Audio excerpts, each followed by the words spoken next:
একদিন আমার পরিচয় হলো এক অদ্ভুত লোকের সাথে।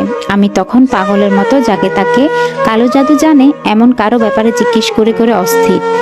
এই সুবাদে অনেকের সাথে আলাপ হয়েছে, বেশিরভাগ আজে বাজে লোক। এদের কিছু করার আগেই টাকা চাই, টাকা পাওয়ার পর কাজের কাজ কিছুই করতে পারে না। চেষ্টা করে কিনা কে জানে। এর মধ্যে আবার এক ভয়ানক লোকের সাথে পরিচয় হয়ে গিয়েছিল। সে নাকি জাদুকর, কালো জাদু জানে।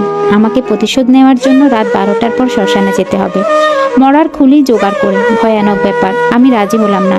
আসলে এমন কিছু চাইছিলাম না, আমি চাইছিলাম সোজা পথে কিছু করতে। সেই সময় আবিদ নামক লোকের সাথে আমার পরিচয় হয়। পরিচয় পর্বটাও মজার। আমি নীলক্ষেত গিয়েছিলাম কালো জাদু সম্পর্কিত বই কেনার জন্য। ইন্টারনেট ঘেটে এই সম্পর্কে মোটামুটি পড়াশোনা করেছি, বিদেশি লেখকদের বই পড়েছি কিছু। এবার আরো কিছু খুঁজতে গিয়ে একটা দোকানে অনেক পুরনো একটা বই পেয়ে গেলাম। বইয়ের পুরো মলাট, হলদে পাতা আর হিজিবিজি ভাষায় লেখা। কেন যেন কিনতে ইচ্ছে হলো, দোকানিকে দিতে বললাম।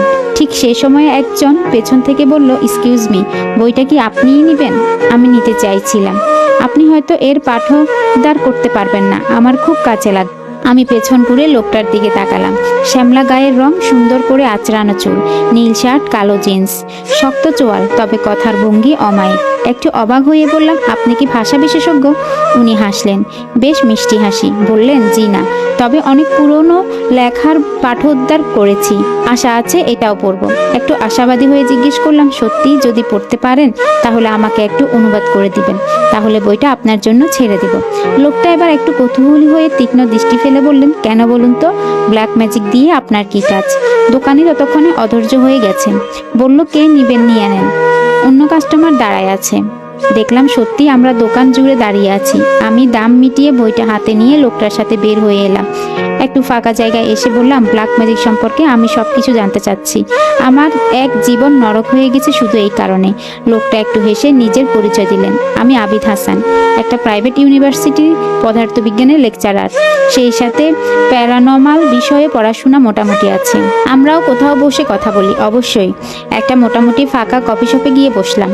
আশেপাশের টেবিলগুলো একটু দূরে থাকায় এক টেবিল থেকে অন্য টেবিলে কথা শোনা যায় না। আমি সেখানে বসে নিজের কথা পুরোটাই বললাম।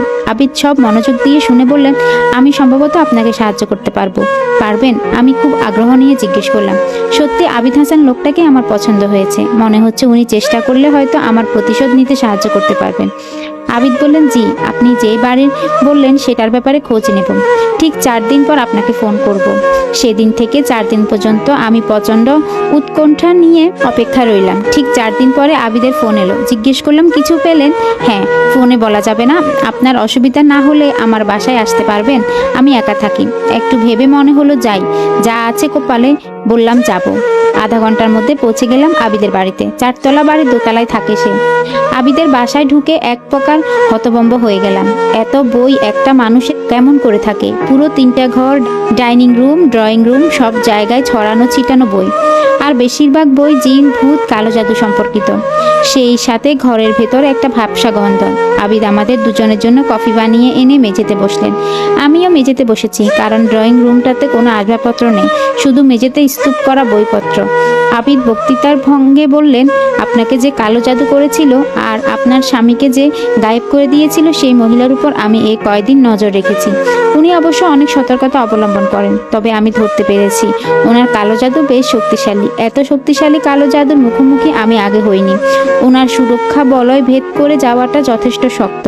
এমন একজনকে শেষ করতে পারলে মানুষের অনেক উপকার হবে, কারণ এদের কাজই অন্যের ক্ষতি করা। তাই আপনি চান অথবা না চান, আমি এই মহিলাকে শেষ করার চেষ্টা করব, আর তাতে জীবনের ঝুঁকি অনেকখানি।